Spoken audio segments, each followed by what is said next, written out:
నమస్తే అండి.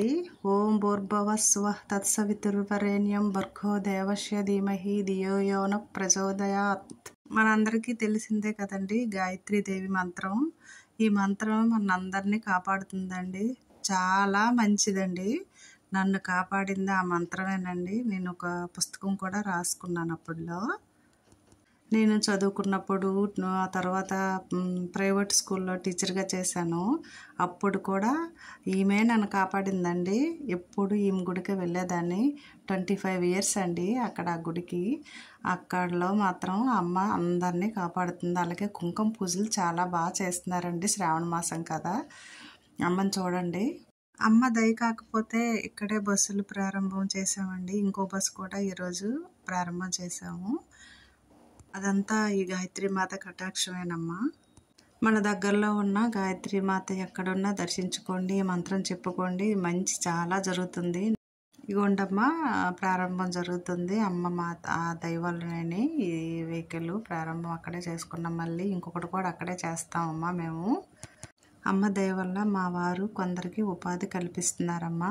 అంతా అమ్మవారి దయని. ఇంకో విషయం చెప్పాలండి, ఎవరికి ఏ ఇబ్బంది లేకుండా అమ్మ చూసుకుంటుంది. కానీ ఎవరి గురించైనా చెప్తున్నానండి, మా గురించైనా కాదు. బాగుందని వాళ్ళ గురించి మనం ఈర్ష్యపడి మన ఫ్యామిలీలో కానీ బయట వారు కానీ ఇబ్బంది పెట్టకూడదండి. కిందకి లాగిస్తారండి, మనని ఇదిలోకి లాగేయాలని చూస్తారు. అది మాత్రం చూసుకోవాలండి. మీకు అర్థమవుతుంది కదండి మేము చెప్పేది. మన భర్త ప్రయోజకులయ్యి సంపాదిస్తే మనకే మంచి పేరు కదండి.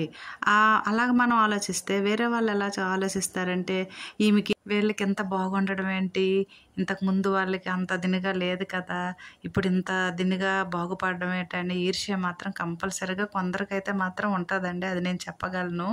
మేము చాలా ఫేస్ చేయవలసి వచ్చింది. అది కంపల్సరీ అండి. ఊరకే మనకి రాదు కదండి. అది కష్టాన్ని బట్టి ఉంటుంది.